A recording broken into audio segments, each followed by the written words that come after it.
Good morning, very distinguished guests, friends of the house in Canada and in Africa and everywhere else. It's a pleasure to host this very, very important book launch today. It is the launch of Politics of Turbulent Waters, just in case. We have copies and you can also look up online. So this is a hybrid event with participants and guests from the Institute of African Studies at Carleton University, Ottawa, Canada. And we are the ones hosting this event. And then with colleagues and friends from HOMEF, from different environmental action groups and all over the world, welcome to this event. This is planned as a very simple event so that the focus will be where it is actually due, which is on this book, this new book. And we'll begin with opening remarks, which I'm doing. The Institute of African Studies is Carleton's flagship institute for the study of Africa in Canada. And we see our institute as studying Africa in Canada and also very much connected internationally. We have combined honors degree in African studies, and we also have recently launched a collaborative PhD program in African studies with different units. And the institute is growing from strength to strength. Carleton's Institute of African Studies is the only degree granting independent African studies program at the university in Canada. Our programs are quite distinct in the province of Ontario and in Canada. For example, there are long-standing and important African studies undergraduate programs at McGill, University of Toronto, York University, and others. However, none of these programs are offered by a freestanding African Studies department, unlike what is found at Carleton.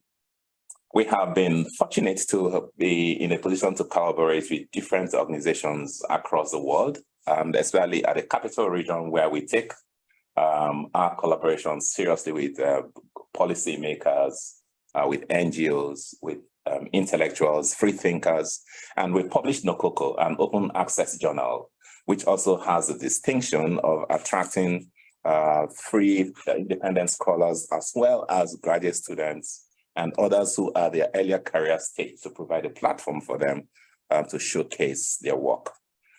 Today, our collaboration takes us with two organizations. I won't say two because one of those organizations is linked to the Institute, and that's our friend Daraja Publishers. Daraja Press is an independent press that publishes progressive literature. And I won't go into that because we have the honor of having the publisher and a very important figure in the study of Africa and in post-colonial world as an adjunct professor at the Institute of African Studies. And we are so blessed to have him here present. So he's going to speak for Daraja, and his name is Feroz Manji. This is a hybrid, so claps are allowed. I know that in the Zoom culture, you just put all of those icons out there. But today, we should enliven this room in the very African spirit by letting some energy into this room. So we'll have remarks by Feroz in a bit. And then we have remarks also by architect. In fact, his titles, actually just defying. I was going to say probably our chief to your title, Nemo. Architect Nemo Bassi. And then he is the editor of this collection. And then this marks a 10th anniversary of HOMEF's publication. And I will let him speak more about this book and about the project in a bit. And then we hope to have a few readings. I happen to be privileged to be published in this book. As a matter of fact, accidentally have the first essay in this, and so I'll probably share a bit of it. And we hope to have one or two other contributors who are in the house, also contribute. And then we'll have a book review, of course, by Dr. Isaac Asume Oswaka, who is also affiliated to Carleton. He'll be doing the the review in a bit. Then we'll have a Q&A session, and then we have closing remarks, and that will just be it. So the focus will be on the book, and because the focus is on the book, I'm going to invite architect Nimo Bassi, whose long citation I'll keep for the end, or see that it comes across during the conversations today. Nimo, over to you. Thank you so much, Nduka, and I want to thank everyone for joining this event today. It's so very special to us. It's a journey that has been on for 10 years, right from the beginning of Mother Earth Foundation. Let me also thank Shiroz for the incredible work he's doing, publishing very important documents. And for us to have this published by the Raja Press is very, very, very special for us. Permit me to also thank the Institute for African Studies at Carleton University for making this happen, and Dr. Sume Sankara for being on standby to review the book. Right from the beginning, when we started HOMEF in 2013, we decided that we'll have a regular quarterly magazine. And it was very deliberate because we find that in the activism space, sometimes we just run off with campaign slogans and with a lot of energy, mobilizing, marching, which is very good and which is very enjoyable. But we also realized that we needed to decolonize the narratives. We needed to challenge certain constructs, which are the ones that are driving, especially governments in Africa. We made it a point of duty for every HOMEF person to read some certain books, especially The Wretched of the Earth and How Europe Underdeveloped Africa, as a must. They have to read that, and we have to do that regularly. And whenever we have our team building at the beginning of the year, we go through certain factors because we need to know, as our people say, where the rain started to beat us. And we got about publishing the Eco-instigator. Even the name itself, Eco-instigator, was meant to be to instigate reactions, to get people to know that we're not just writing for writing's sake, but that whatever we put together is to not just to pass knowledge, very essential, to challenge ideas and to also be ready for others to challenge us. And then, of course, as time went by, we also, right from the beginning, we introduced poetry because we realized that cultural tools are very, very critical for activism. And there's some areas that we're not able to cover. We'll be requesting people to send us stories. We'll publish a few short stories, even short drama pieces we would like to publish. But it's been very, I would say, very political. And it's also given us a space to regularly report on what we are doing as an organization. Well, the Eco-instigator is an open house. It's open to everyone. We have contribution from everywhere, from Asia, from Latin America, from Africa, North America, from all over the world in the issues. So it wasn't quite easy picking out 50 articles for to make up this book. But here we are, we have the politics of turbulent waters, and we thought having some of the articles in book form would help us to preserve the ideas in a more permanent manner. So this is like a baby to me. And I'm very eager to hear what Asume thinks about it and what others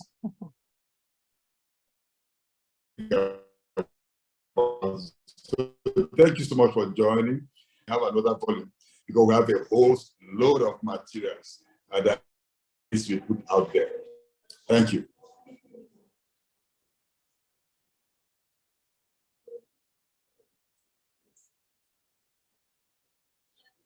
Let's work with national and international organizations has turned him into one of Africa's leading advocates and campaigners for the environment and human rights.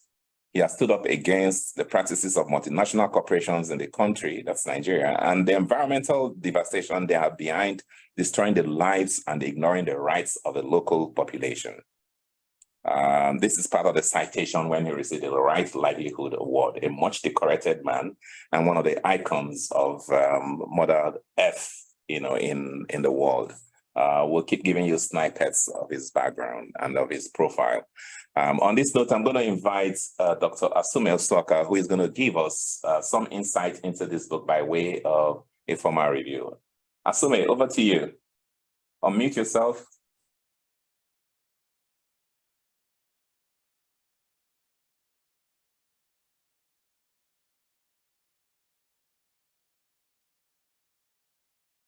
Asume, can you hear us?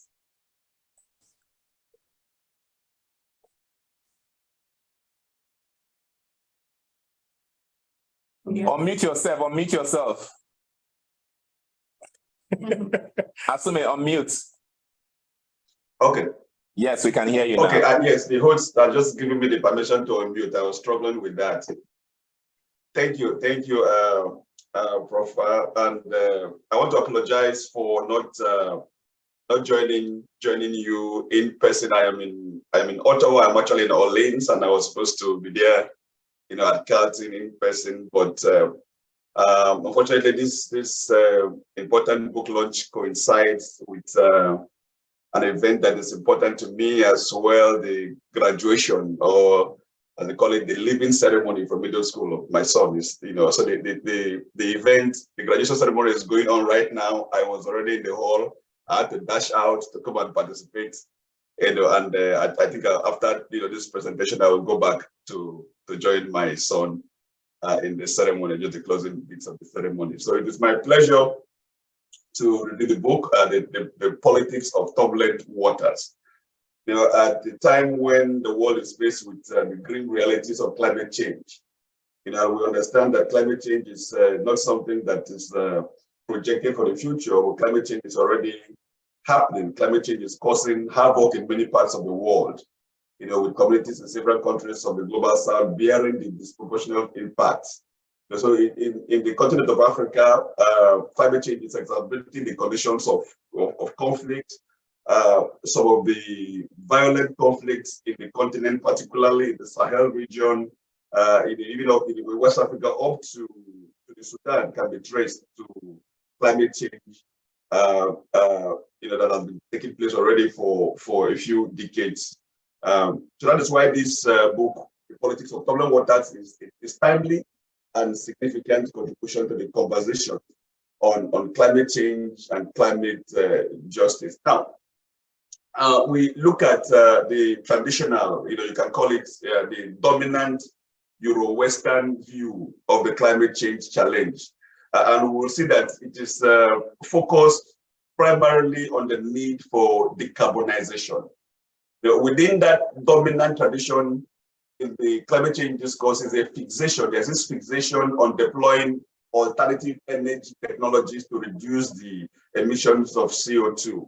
Now, while accepting the necessity for energy transition and the imperative of technological change, the climate justice discourse, on the other hand, offers a more holistic and systemic approach, recognizing that the production of greenhouse gases is interconnected with the creation of injustice, be it economic inequality, poverty, racism, gender inequality, and so forth. In short, we see that climate change is a consequence of colonialism and capitalist exploitation of people and nature.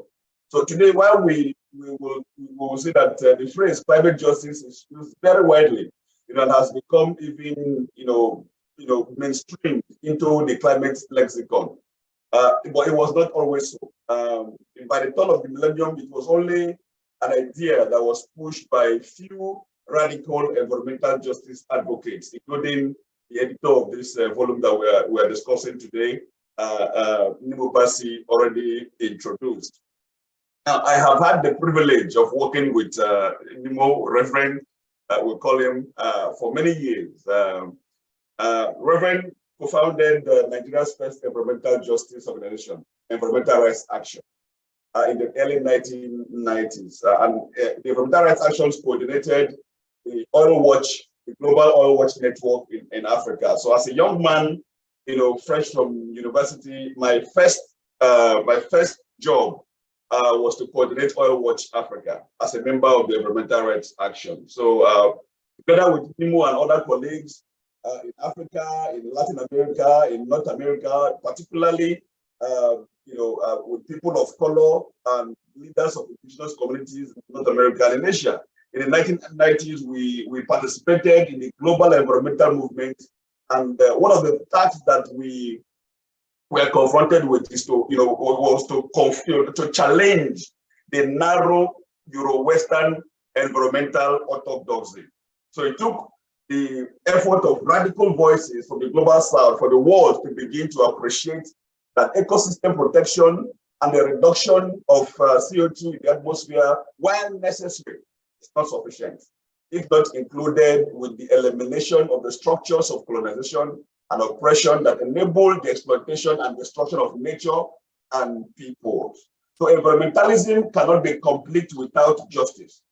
That is the idea of climate justice, the idea of environmental justice. So we see this important volume, The Politics of Turbulent Waters, as a continuation of that anti-hegemonic discourse. The book is a collection of articles, as mentioned, originally published in the Eco-instigator, Journal of the Health of the Mother Earth Foundation, an organization based in Nigeria, but one of the leading environmental think tanks in Africa, founded by Nipo, who is editor of this volume. And as Nipo mentioned, the book contains 50 chapters. 50 chapters. So it's quite a challenge to review a book of 50 chapters. But we see that the overarching theme of the book, as indicated by the title drawn from one of Nimo's articles, is a critique of the power dynamics and economic development policies that have led to the exploitation and environmental degradation in Africa in particular. The book delves into issues of market fundamentalism, which in the current context refers to the belief in the unrestricted free markets at the expense of the environment and communities that rely on nature and its resources for survival.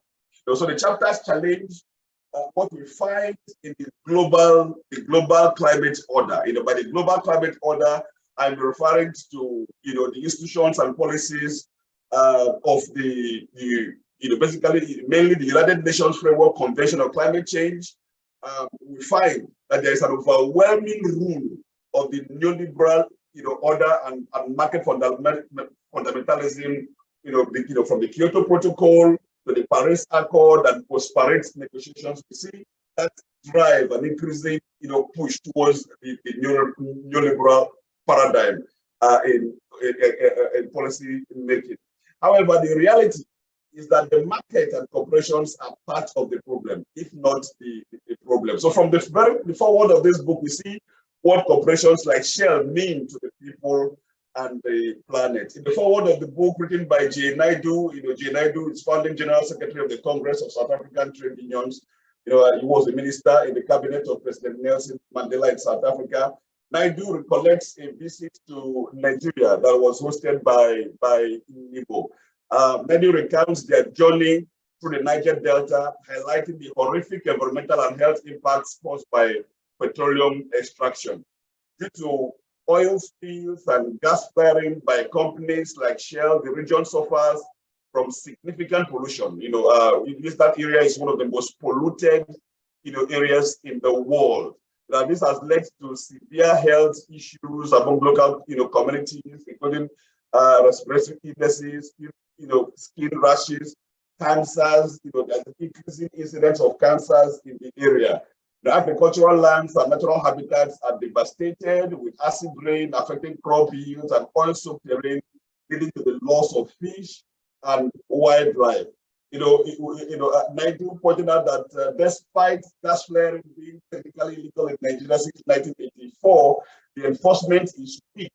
because the exemptions are granted to all companies like Shell. So he describes the region as quoting him, a chessboard of intrigue, conspiracy, and violence, unquote, where the local people's livelihoods are devastated and so forth. Now, considering Naidu's story in the foreword, I will jump to examining the third section of the book, which focuses on oil politics. The book has four sections, but I will just delve directly to the third section. So, as a response to the dominant neoliberal orthodoxy in the global climate mix, so this section, the section 3 of the book, discusses the detrimental effects of oil politics, criticizing the capitalism-driven status quo that prioritizes profits over environmental sustainability.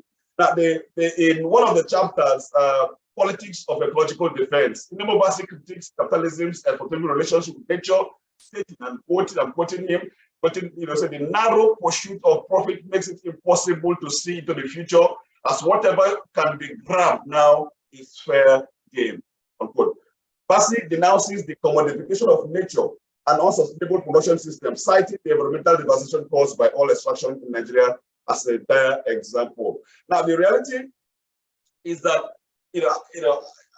I have observed, watching oil and oil politics, that this is the politics of domination, and global institutions, including even reputable international organizations like the IUCN, could become tools for propagating ideas and the science that serve corporate interests. So in one of the chapters, the critique of the IUCN Niger Delta panel report, Richard Steiner criticized the IUCN for their Niger Delta panel report, which was supported by Shell, with the aim of examining sustainable remediation and rehabilitation of biodiversity and habitats of oil spill sites in the Niger Delta. Now, Steiner states that the report fails to meet its professed objectives, but rather presents little new information, contains inaccuracies, and undermines the IUCN's credibility. He argues that Shell, which approached IUCN for the project, has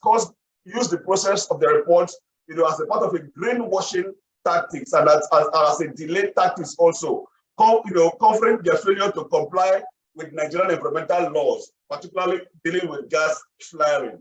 The Steiner claims that this resulted in ongoing environmental harm, billions in profit for Shell, and a tarnished reputation for IUCN. Now, beyond Nigeria, the book spotlights the impact of fossil fuel extraction in other parts of Africa. One of the examples is the chapter Resisting Shale Gas in Shala in Algeria, by Hossein Malti. So this chapter explores Algeria's controversial move towards shale gas extraction, revealing widespread public dissent over environmental and health concerns, particularly in the Saharan town of In Salah.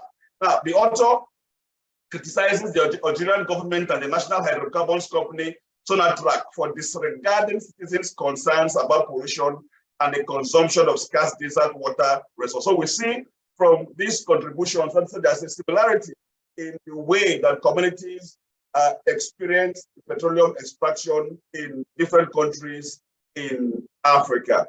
Now, going back to the first section of the book, the first section of the book addresses the climate crisis, which is one of the consequences of petroleum and fossil fuels extraction and energy use. Now, beginning from the very first chapter by Nduka Otiono, who contemplates life during the COVID-19 lockdown, focusing on the reclamation of space by nature and the flourishing of creativity even during the lockdown. Otiono, based in Orleans, like myself, a suburb of Ottawa, rediscovered bird watching during the lockdown, a pastime that offered, for him solace amid pandemic's disruption. As humans treated indoors, he observed an upsurge in wildlife activities worldwide. If you don't know that, he called nature crazy. So for Otieno, the pandemic also ushered in an era of autocracy. This is a creative outburst to cope with the global crisis. Artists leveraging their craft provided comfort, education, and even comic relief. Art music, literature, and online content thrive during the pandemic, serving as essential companions in this unprecedented time. So overall, Ochodo highlights the importance of appreciating the small things like nature and art that provide solace and sustenance during challenging times. He encourages us to adopt a similar mindset, fostering patience and peace in the face of global crises. He concludes by proposing a new social order based on naturecracy and artocracy, where nature and art are valued and respected. Now, the point made by the different contributors is that climate change and related global problems cannot be addressed without disrupting the hegemonic capitalist order, including its expression, its power. Now, so there's a chapter, with the title Civil Disobedience, a Key Strategy in the Fight for Climate Change. This chapter advocates the use of civil disobedience to shut down infrastructure contributing to climate change, thus directly achieving emissions goals. The chapter, written by Femke Witchcock, advocates that civil disobedience can be used as a tool to expose and challenge the fossil fuel industry's insatiable appetite for resources and land, as well as press for urgent climate action. Now, the need for direct action to advance climate justice is informed by, among other considerations, the reality of the tardiness in the pace of global action, including the policy recommendations coming from the processes of the United Nations Framework Convention on Climate Change, in particular the Conference of Parties, the COPs. We have had, COP 27 last year. This year, there's a preparation for COP 28. Now, there are several chapters that address the inadequacies of the COP processes. In one of the chapters, Warning the Planet, One Climate COP at a Time, by Mary Louise Malley, she laments that the transition from legally binding emissions to costs, to now we now have a system, that promotes voluntary pledges, between the Kyoto Protocol and the Paris Accord. There's a move from more binding emissions calls to voluntary pledges from countries. That this demonstrates that the world's major polluters lack a commitment to reducing emissions, even as climate change-induced disasters amplify globally. So the chapter criticizes the flexibility mechanisms like carbon offsets that allow high emission nations to continue polluting while policies become progressively weaker.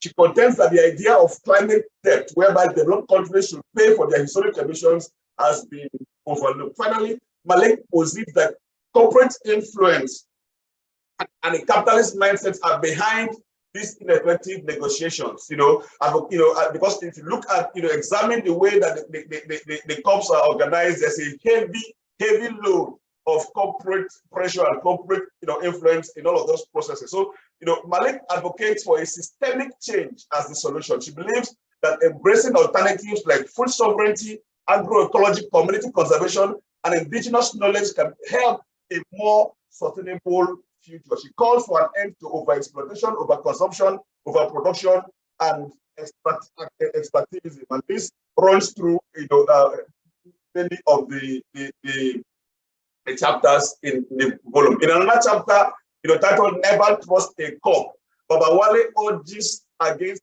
false solutions such as RED. And RED is the reducing emissions from degradation and deforestation scheme.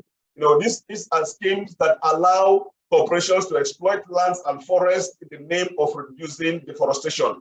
In attempting to use forests which serve as carbon sinks. What is going on right now that different parts of the global south in Africa, in particularly, there's a massive and ongoing land grab. Forests have been taken over, designated as RED schemes, and community members that depend on the forest for survival have been pushed away from their land. And that is going on. This is a new kind of, what Nemo in another chapter calls the coming green colonialism. But Passy criticizes the concept of nature-based solutions, stating that they are merely excuses for businesses to continue polluting while feeling environmental consciousness. He asserts that the focus on carbon offsetting overlooks the urgent need for tangible change in production and consumption habits. Massive warns against a new wave of green colonialism, which is already happening, which is already happening with the red and similar offset schemes, where the burden of climate action is unfairly imposed on the victims. Those that have not contributed to global and historic emissions are now burdened with the task of absorbing carbon through their environment, serving as carbon sinks. Now, in the chapter, want meet climate ambition, that's a question.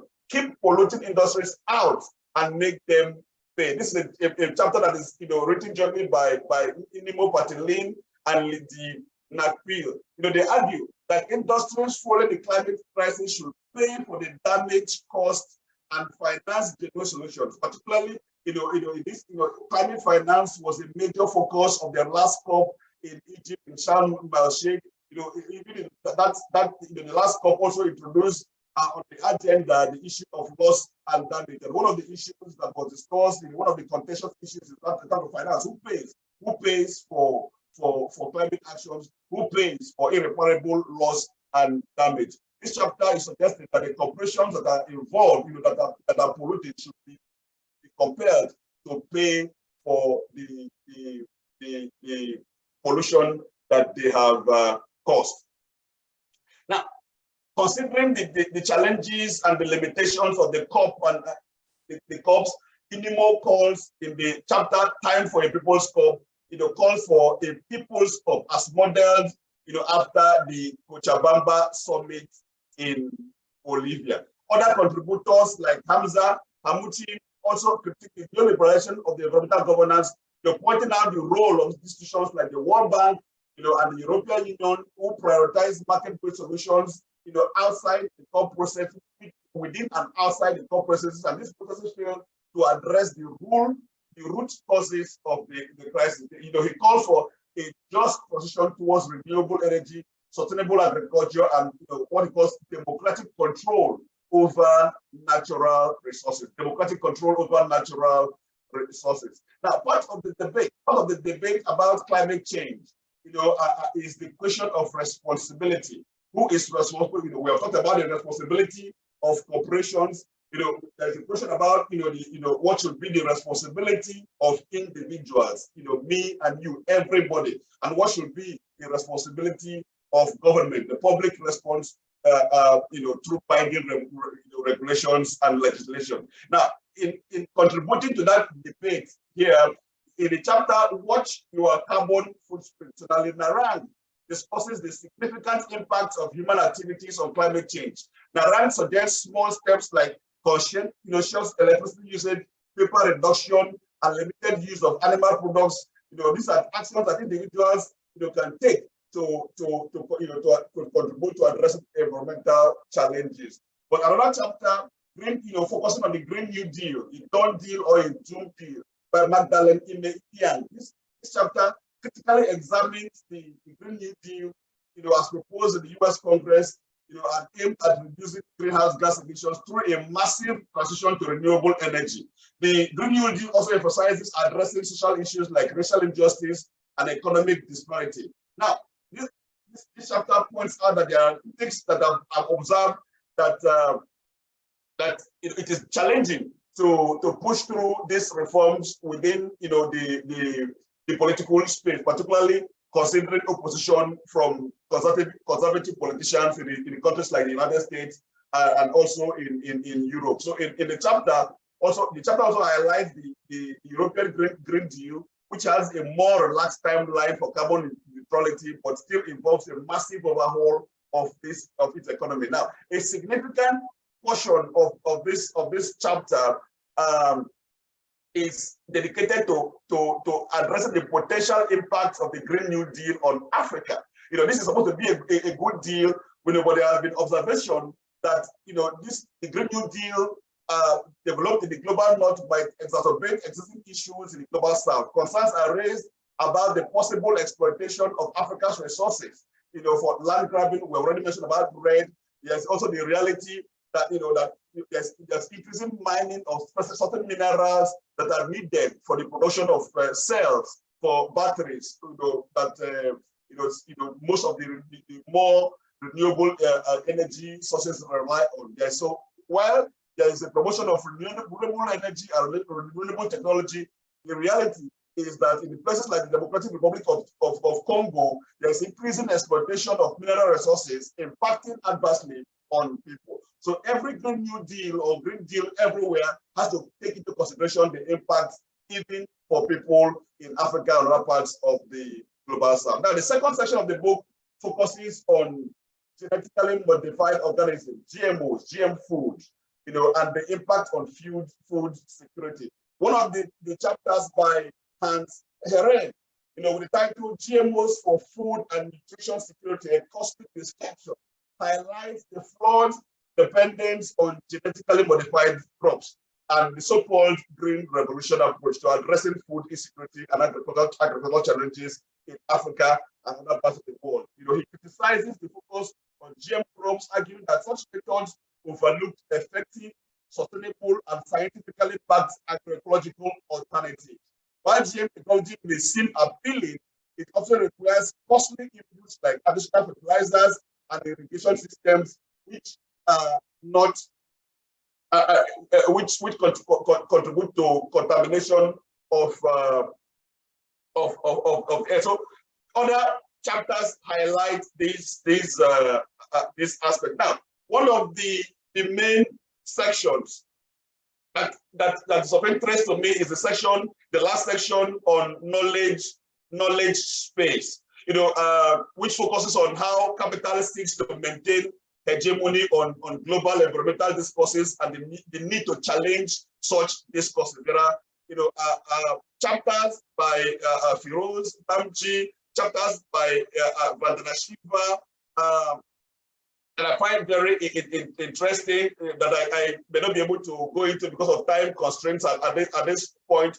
But we see that throughout this book, overall, this important book, The Politics of Turbulent Waters, is a deep, comprehensive exploration of the intersecting issues of environmental justice, climate change, food sovereignty, and economic development. So it is not only an appraisal of the problem, but also a call for action, stressing the need for a systemic change and the activation of people power to counter the injustices faced. So this is a book that is well recommended. Thank you.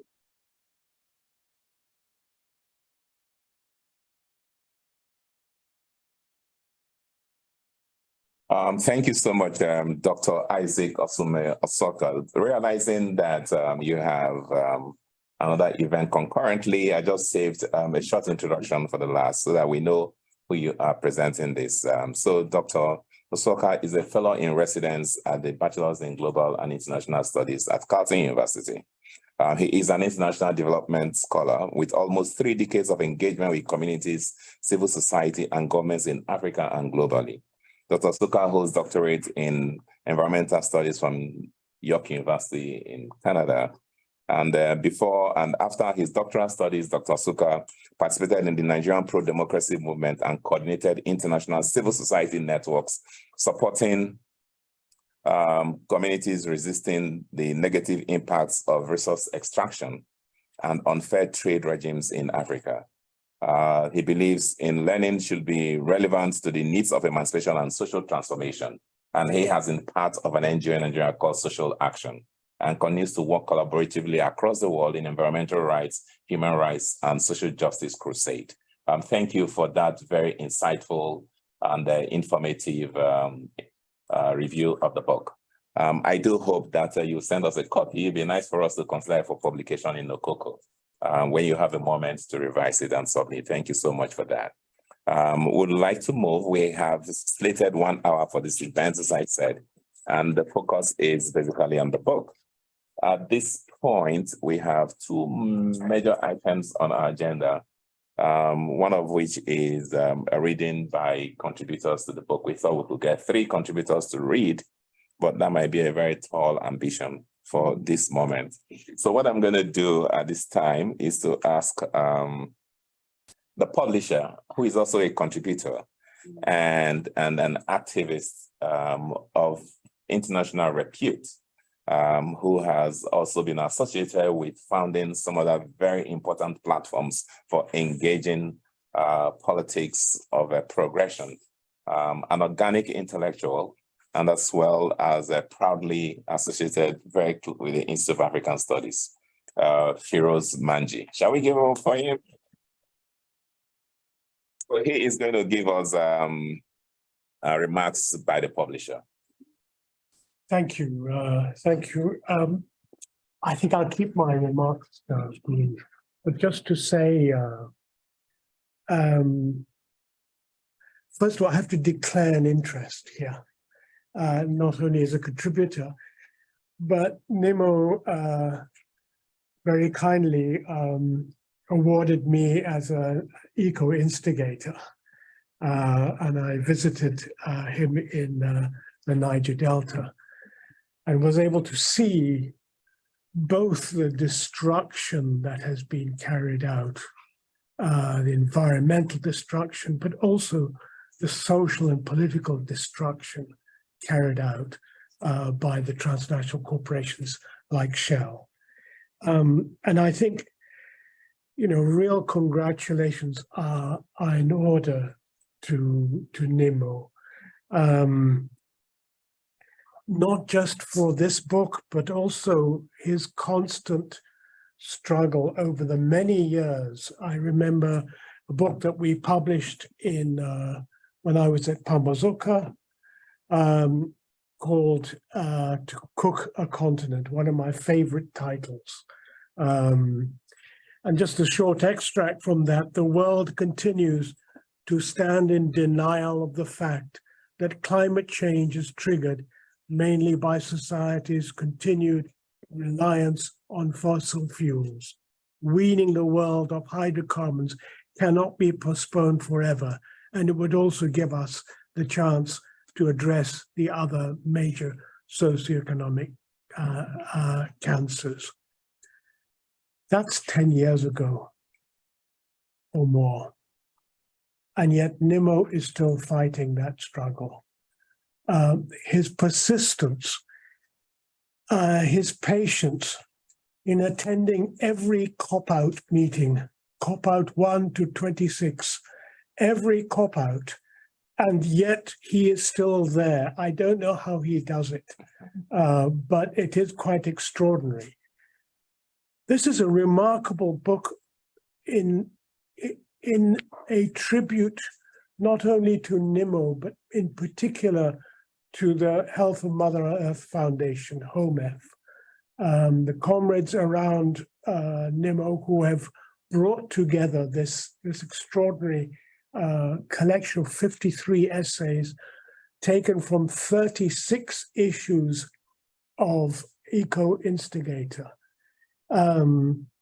If this book does anything, it should encourage everyone who reads it or knows about it to subscribe to Eco-instigator, because I think it has been the flagship of the struggle for environmental justice, for social justice, for political justice.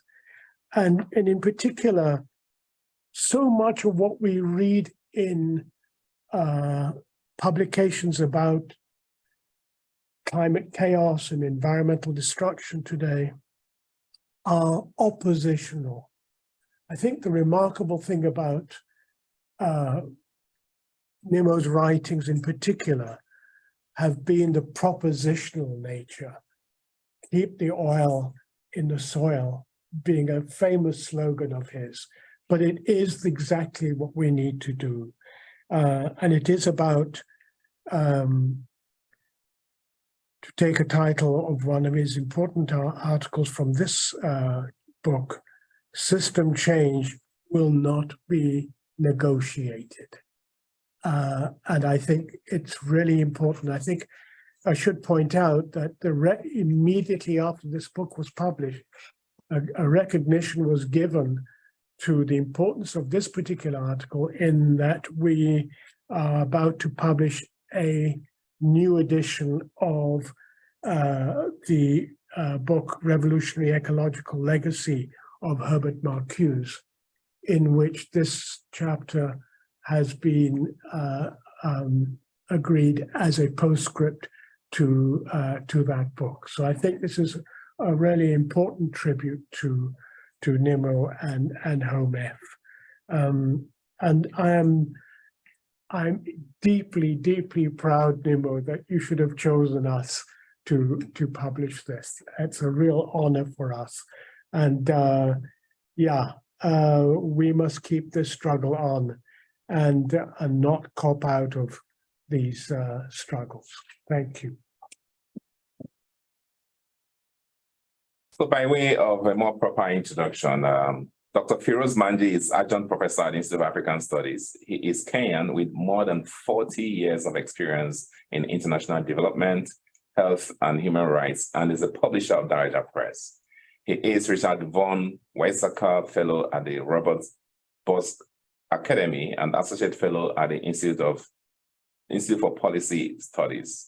He is the founder and former editor-in-chief of Pambazuka News, which I believe some of you are familiar with and may not have known that Firoz was the spirit behind it.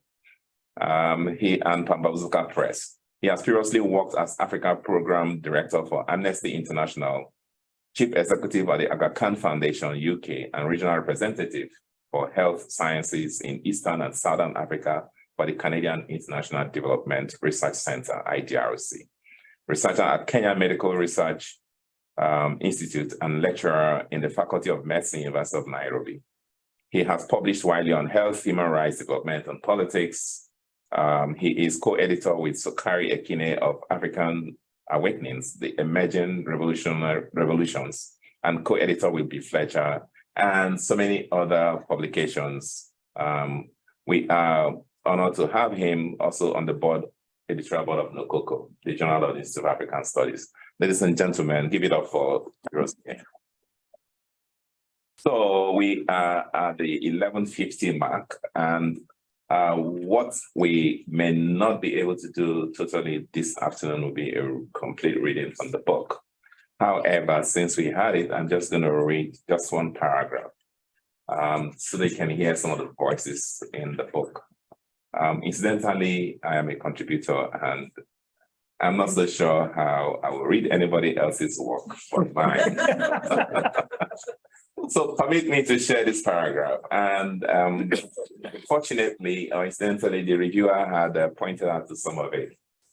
We are all almost, or rather, we are in the post-pandemic era, it seems to me. We can safely say we're in post-pandemic. And it just looks like it's far away. When I think of the pandemic, it looks like some 3 years were deleted from the calendar. But again, you know, when you think about the deaths associated with it, over 6 million people, then you know that this has been one of the most significant experiences in humankind. So this was during the lockdown, and I was also on sabbatical, and I turned to some old hobby that I had, and I'll just read this paragraph. And I thank Nimo Bassi for encouraging me to have it published, and then also for appointing me to the board of Eco-instigator, editorial board. The title of this is Avian Friends, Naturocracy and Autocracy in the Time of Coronavirus. It was yet another beautiful dawn during the novel coronavirus lockdown in Orleans, a suburb of Ottawa, Ontario, Canada. The lazy warmth of the spring sun was filtering through our window. A house wren nesting in our backyard, a patch of land privately screened off with emerald green arboreted trees from a popular road, was warbling joyfully again. Although I first noticed it last spring, I did not pay much attention to the bird and its avian companions. Under COVID-19 lockdown, however, I have rediscovered my old hobby of bird watching, making me something of an amateur ornithologist. It made a lot of difference to me that I did not have to leave our home to indulge in a childhood passion that the hustles of everyday city life in normal times had nearly torpedoed. I must confess that I have been enjoying every moment of it, happily becoming an unofficial host of these birds. From the bathroom window and the porch of my kitchen, I see them flirting and mating, twittering in their peculiar avian language, flapping their wings and as carefree as only birds can be. The rest is this encounter and reflections on how we discovered through the social media that animals were part of our cities. You know, you had pictures of animals just lying lazily in the sun without in parks, and then just coming out again. And in some cases, actually visiting the city. And there couldn't be any more way of celebrating nature and realizing how much humankind hurts our neighbors who are animals, and how our kind of dominion over them makes us also unable to fully appreciate and engage them. And so something that looks like ordinary birds that have been there for seasons coming and going, the lockdown made me, to pay more attention to them. And I'm so glad that I did, because nature has a way of renewing us. And that's why the health of Mother Earth is something that we all must fight to protect. I think on that note, we would have come to the end of this event. Yeah.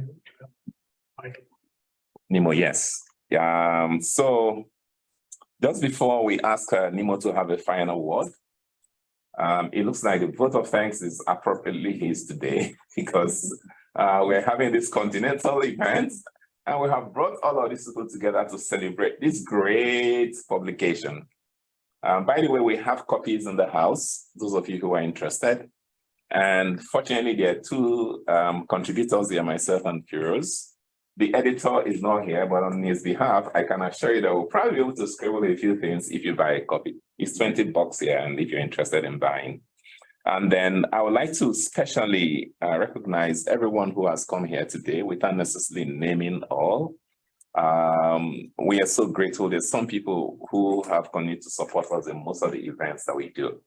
And I won't have to just identify them, but you know that we're very grateful for your continued support of our programs. Thank you so much. And there are some friends who have also come from Nigeria who are here.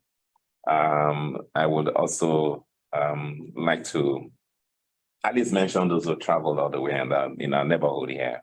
Paul Nwadipo is there. Thank you so much, Paul. A leading Nigerian journalist and also a media consultant. But there are other special people in the house today. We have these 6 Africa.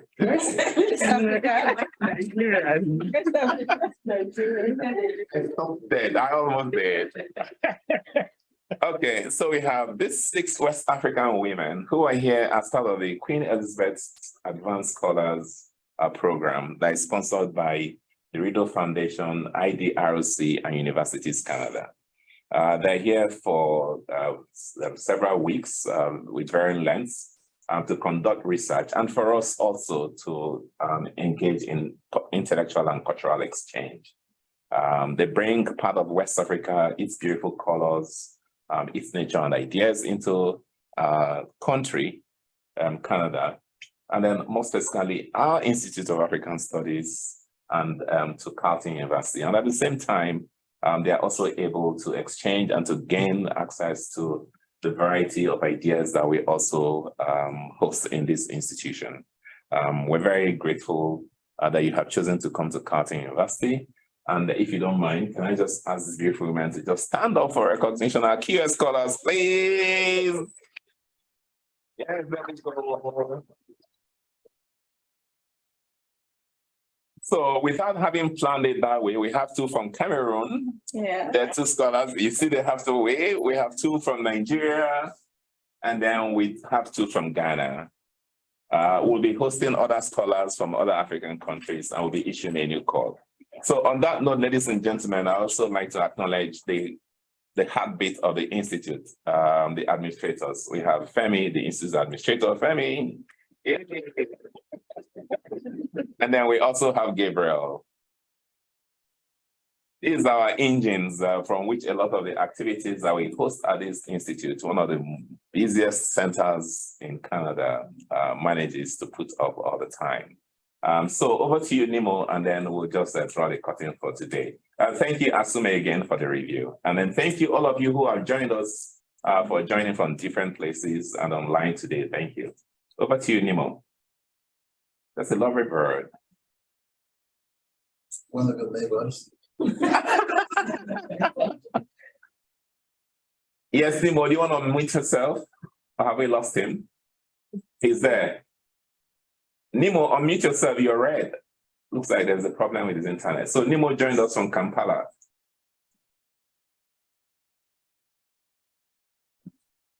Yes, it looks like his internet has a problem. So while we're waiting for Nemo to join us, I just want to take a chance. Is there anybody in the house, online or here, who has a nature joke? Okay, now I think I was not able to unmute myself. Oh, Nemo, you have unmuted yourself. Okay, I've been called out. It's we're just by the hour. We have 1 minute only. But since I've been called out, yes, I've been called out. We promised a Q&A session. So if you don't mind, so that it will not be that I didn't keep my promise, I'll be glad to take just a few questions. So we'll have a Q&A, and then feel free to direct it to Nemo Vasi. Yes, go ahead. Or to any of us, actually. Right. Thank you for the book launch. I think we're some few minutes late because we had a library tour. But when we joined and from what Dr. Asoka, forgive me, Asoka, I got a few things from what he said. I'm coming from Ghana, researching on environmental history, and so this is very important to me.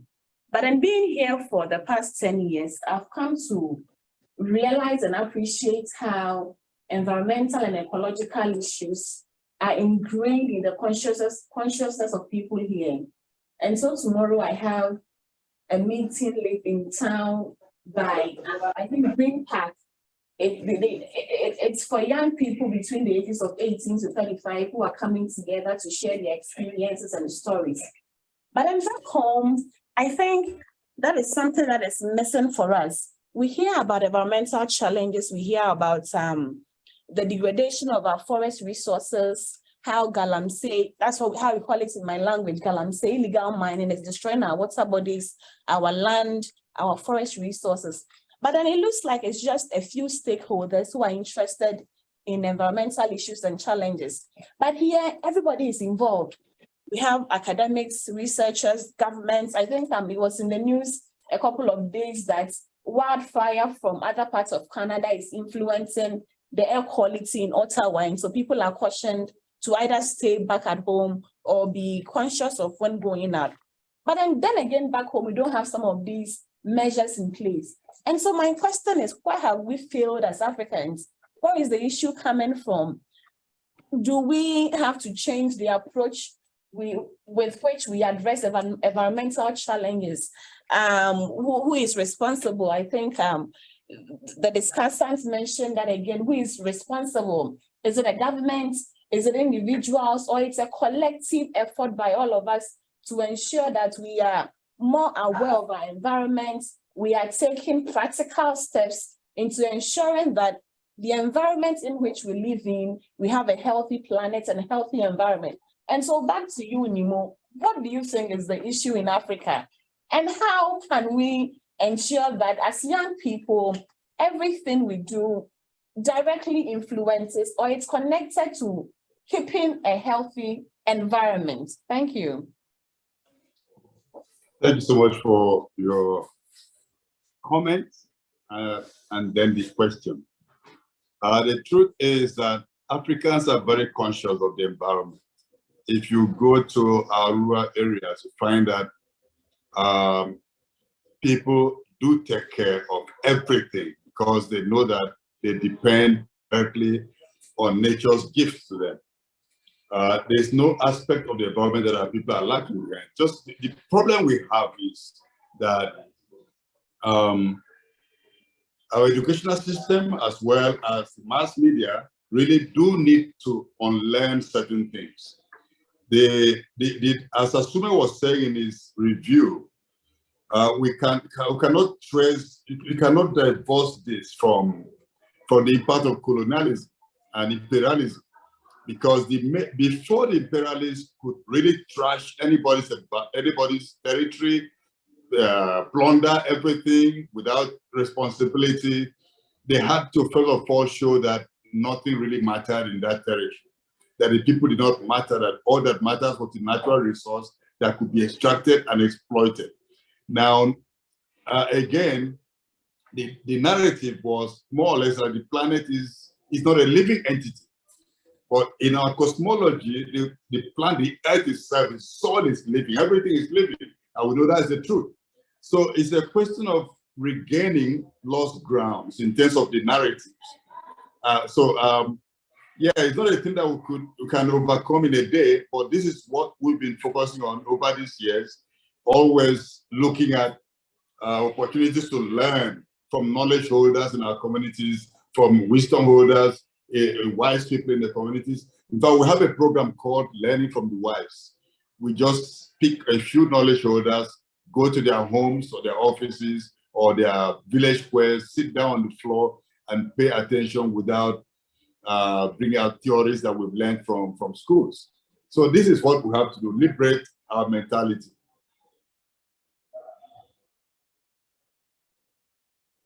Comment? Yes, okay. So Please introduce yourself. my name is Rashida Takonde from Nigeria, from Kwara State University in Nigeria. So I'll be coming from the economic perspective, and I'm thinking, how do we strike a balance between the negative effects of environmental degradation and its positive effect? Because sometimes we can say, okay, that there's issue of responsibilities and there's issue of who is going to bear the cost. And on the other side, there's another aspect of, okay, it can actually, you have to kind of degrade to a particular point for economy to grow. So there has to be this balance. There's on this side wants to grow in Africa or as developing countries. And then there's the other side, we don't want to like destroy everything for the sake of growing. So how do we strike that balance? That's mine. Yeah, thank you. Well, you just need to look at how the concept of sustainability has been bastardized. And all the emphasis on economic growth. What is the economy built upon? About extraction of labor, exploitation of labor, exploitation of the planet, and all because of the quest for money, let's call money. And as we do know, money is fiction. As a means of exchange, is something that we have to liberate ourselves from. The idea that everything must have monetary value. You know, if we actually look at the environment, look at how we relate to the environment with Mother Earth, all the extraction in the book, Firoz called it subtraction. Of course, it's almost like extracting a tooth. Extraction is not addition. There's always something taken. There's no mind pit. No mind pit that can be restored to what it was before the excavation for whatever mineral. And, you know, I think that if we really sit down to look at the economic question, the world is running on a big deficit. And of course, this is the truth. Most of the powerful nations are debtor nations, except because they are powerful. That is not always talked about. I guess I'm going around in a circle, but what I'm saying is that the whole economic paradigm is faulty, is defective. Measuring growth itself it cannot keep on. We cannot keep on growing. And you know, this one problem with African leaders, saying they want to be like Europe, want to be like North America, want to be like wherever, but you cannot do that with the same methods they used to get to where they got to. Because of all the exploitation, all the theft, all the colonialism, the slavery, you can't duplicate those things in today's world. And so we need to actually go back to see what is growth, what is development, what is well-being. And then we'll find out whether the economy should be part of the equation. All right. Thank you. Thank you very much. If we go on and on, we'll understand why Nimo Bassey has received so many honors, and as far back as 2009 was decorated as one of Time Magazine's Heroes of the Environment. He has been very widely recognized as chaired Friends of the Earth, and have continued to do great work at great risks, as a matter of fact.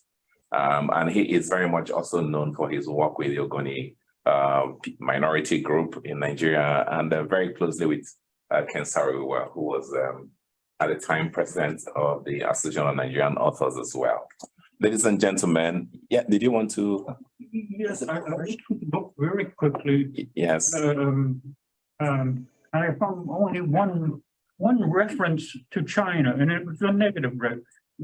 Something about blasting rock in Algeria, I think. But I mean, China is such an important, and I mean, it's example to the world of how to get out of poverty. I mean, how could a book be written and not mention? I mean, no one thinks of China as a model for Africa. Okay, so Oh, pardon, that's just a comment. no, but it's okay. Nada has been a comment in the open. And I think that the editor of the collection is here, and then probably may want to put in the last word on this, and we'll call it a day. But there's also a question. I think, Nduka, China is a territory that we need to focus on, and we're going to do that going forward. Okay, so there will be a special, as a matter of fact, it deserves a special issue. But I don't know about the model, in terms of, green gas and Green hydrogen. Okay, yeah. Okay, where he has already said he'll be responding to that. So we have Bert, and that will be our last, I suspect. Bert, over to you. Please unmute yourself and then introduce yourself, please. Yes, I think I'm here. Yes, very happy to be here. I used to work in the environmental movement at Friends of the Earth International, in fact. And I, through a circuitous route, I came back to academia here in the Netherlands. And I found a lot of epistemology and a lot of ontology when I started doing African studies, but very little activism. So I'm very glad to see this kind of context and this kind of discussion.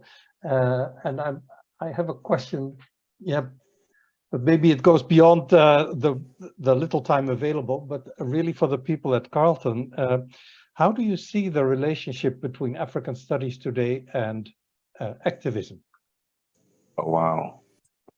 Okay, thank you very much for that question. Sorry about that. No, but it's a very important question. I'm going to attempt a short answer to that. I believe that it's no longer possible to be a scholar in African studies without being an activist. And then the question will be, what kind of activist would you be? And I think it depends on individuals, but I do know that a lot of colleagues who are either writers or intellectuals from the continent also see activism as a central part of their work. However, the degrees of engagement vary. We do have, for example, it looks like it's not accidental that the two of us, or the three of us who are from Carleton here directly, myself, Firoz, and then of course, Dr. Oswaka Asume, are very much engaged in that. The idea of the organic intellectual is very important to us. And I believe that unlike some other intellectuals who might not necessarily consider activism a central part of their work, for the African scholar, or for the quintessential African scholar, if you may, or intellectual, activism will be very closely tied to the work that we do. And at the Institute of African Studies, this defines a lot of the projects that we undertake, whether they're in the community here or internationally. And the Institute is a hub for a lot of activities like this. So we engage both in research, but also think more about research that matters also to our people and to everyday people, and that helps define and set agenda. How much success we have made of this, remains for the public to judge, but it is a commitment that I and my colleagues here very much pursue, and then including administrators as well. Everybody is keyed into this. And then if you read our newsletters every week, and I would say, Beth, maybe you could quickly put your email there, or we could add you to our email list, and you have a sense of the amount of work, embedded in social action that we do at the Institute. I hope that gives you at least some idea. Yeah, and now that you know the Institute, you're welcome to find out more about us and possibly to collaborate on some projects. So you're very much welcome. And you have an open invitation, as well as others in the house today. Great. Thanks. All right. So, ladies and gentlemen, I want to thank you for being part of this afternoon. And more importantly, even if you're not buying a copy today, to visit this site and then to see that you can get copies online from Daraja Press. We have the copies there. And then also, more importantly, pay attention to Eco-instigator. It's an open access, I believe. So you actually don't even need to pay for it, which is part of that knowledge dissemination that is critical within capitalist systems. On that note, thank you. And then I wish you all in the continent, in Europe, in North America, all the best for today and for the rest of the week. Thank you all. Let's give ourselves a round of applause.